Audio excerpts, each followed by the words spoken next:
কলকাতা হাইকোর্টের রায় বহাল রাখলো সর্বোচ্চ আদালত। এসএসসির 2016 পুরো প্যানেল বাতিল, অর্থাৎ 25,752 জনের চাকরি বাতিল হয়ে গেল সর্বোচ্চ আদালতের রায়ে।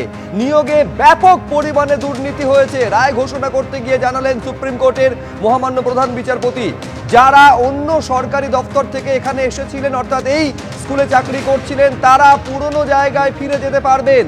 3 মাসের মধ্যে এই কাজ শেষ করতে হবে রায় ঘোষণা করতে গিয়ে বলছে সর্বোচ্চ আদালত। এখন এই যে রায় আজকে ঘোষণা হলো, কলকাতা হাইকোর্টের রায় যে বহাল রাখলো, কি বলা হলো তাতে সরাসরি নিউজ রুমে যাব। অতনু হালদার আমাদের প্রতিনিধি রয়েছে। অতনু, এই মুহূর্তে সব থেকে বড় খবরে আমরা রয়েছি। 2016 পুরো প্যানেল বাতিল, কলকাতা হাইকোর্টের রায় বহাল রাখতে গিয়ে কি বললো সর্বোচ্চ আদালত আজ?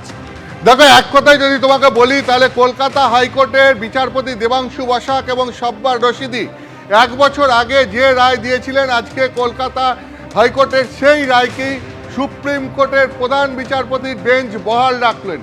একদম সেই রায়কে বহাল রাখলেন। তার কারণ হচ্ছে, সেই রায়ের মূল বিষয় ছিল যে এই 2016 এসএসসিতে যারা চাকরি পেয়েছেন, কারা চাকরি পেয়েছিলেন এতে?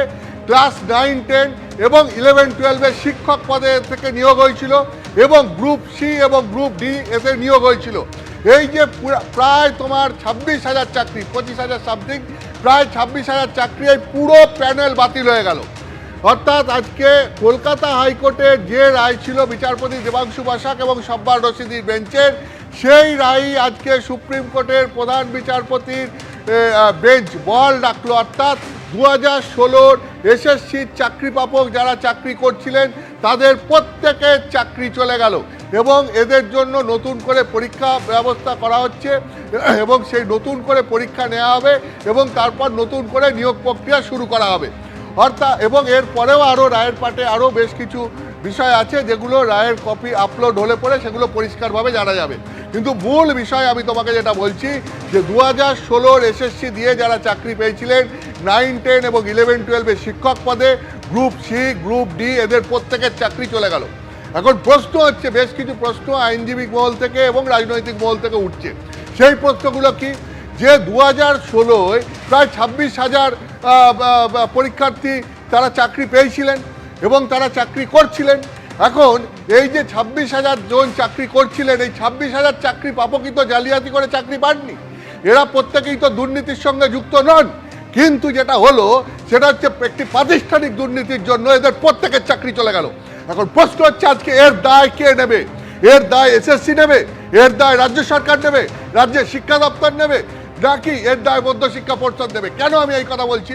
তুমি জানো যে এখানে এই যে সিবিআই তদন্তে যেরকম উঠে এসছে এখনো পর্যন্ত আমরা জানি, তাতে এই যারা চাকরি করছেন এদের মধ্যে মোটামুটি 1/3 মানে 3 ভাগের 1 ভাগ যদি ধরা হয় যে তারা দুর্নীতি করে চাকরি পেয়েছেন, এরকমটা অভিযোগ। কিন্তু প্রশ্ন হচ্ছে, বাকি 3 ভাগের 2 ভাগ, সেই 3 ভাগের 2 ভাগ তো যোগ্যতার সঙ্গে পরীক্ষা দিয়ে চাকরি পেয়েছিলেন। তাদের চাকরি আজকে প্রাতিষ্ঠানিক দুর্নীতির জন্য কেন চলে যাবে? কেন প্রাতিষ্ঠানিক দুর্নীতি বলছি? প্রাতিষ্ঠানিক দুর্নীতি এই কারণে বলা হচ্ছে, সিবিআই এই ঘটনার তদন্তে নেবে, এই দুর্নীতির মামলার তদন্তে নেবে।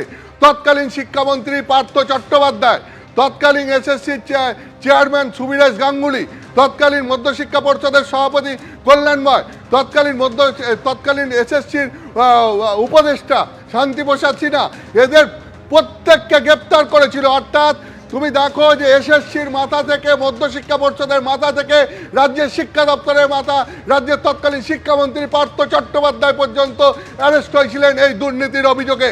এখন তার মানে দুর্নীতি হয়েছিল ওপর থেকে।